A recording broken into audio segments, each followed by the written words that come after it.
அதில் வந்து தேவையில்லாத கெட்ட கொழுப்பு நீங்கும், கெட்ட நீரும் நீங்கும், கெட்ட கழிவு நீங்கும். புடலங்காயை பொரியல் பண்ணுறதுக்கு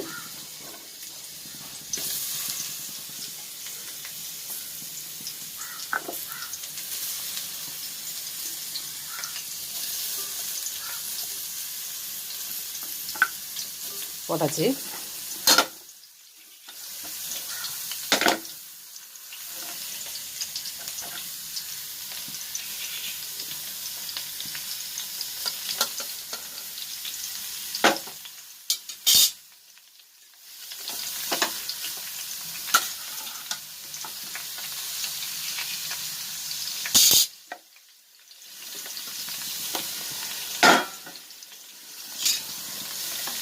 இந்த மாதிரி நம்ம டிஃப்ரெண்ட்டாக செஞ்சு கொடுக்கும்போது வீட்டில் குழந்தைங்கள்லாம் விரும்பி சாப்பிடுவாங்க. என்னடா ரவுண்ட் ரவுண்டாக இருக்குன்னு சொல்லி அந்த